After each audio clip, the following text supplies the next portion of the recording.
This article has been edited to clarify that Constellis no longer trains forces at Camp Integrity and that Blackwater, if it returns, would not have a connection to Constellis. Secretary of Defense Jim Mattis is out. Mattis' resignation comes amid news that President Donald Trump has directed the drawdown of 2,000 U.S. forces in Syria and 7,000 U.S. forces from Afghanistan, a U.S. official confirmed to Military Times, a story first reported by The Wall Street Journal. This month, in the January-February print issue of the gun and hunting magazine, Recoil, the former contractor security firm Blackwater USA published a full-page ad, in all black with a simple message: "We are coming, is the war in Afghanistan, and possibly elsewhere, about to be privatized?" If Blackwater returns, it would be the return of a private security contractor that was banned from Iraq but rebranded and never really went away. By 2016, Blackwater had been renamed and restructured several times, and was known at the time as Constellis Group, when it was purchased by the Apollo Holdings Group. Reuters reported earlier this year that Apollo had put Constellis up for sale, but in June the sale was put on hold. A representative for Constellis told Military Times late Friday that while it had acquired the former Blackwater Training Center in the 2016 purchase, it has no affiliation with the former security firm. It did not retain Blackwater's founder and former CEO Eric Prince and has no current connection to him, or the firm's former management structure. The Recoil ad suggests Blackwater is making a resurgence on its own, but it was not clear in what form.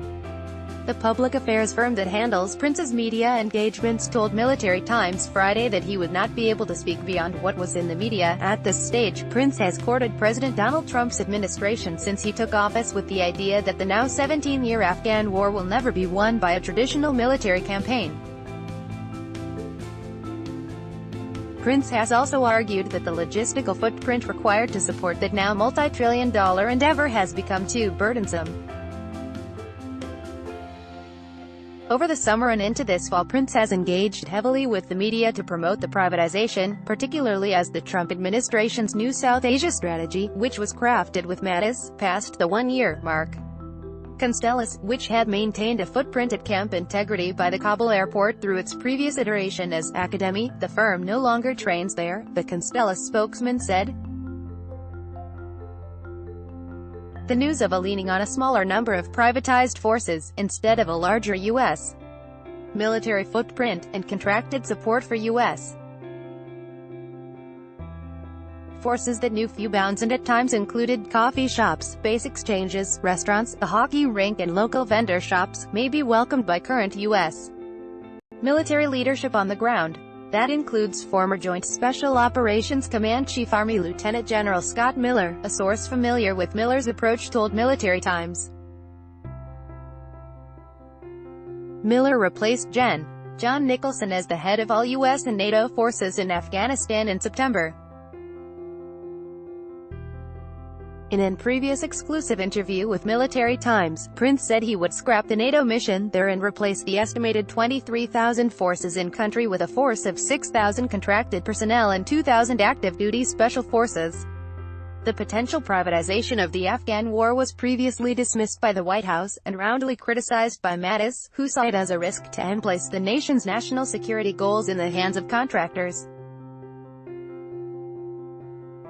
When Americans put their nation's credibility on the line, privatizing it is probably not a wise idea, Mattis told reporters in August.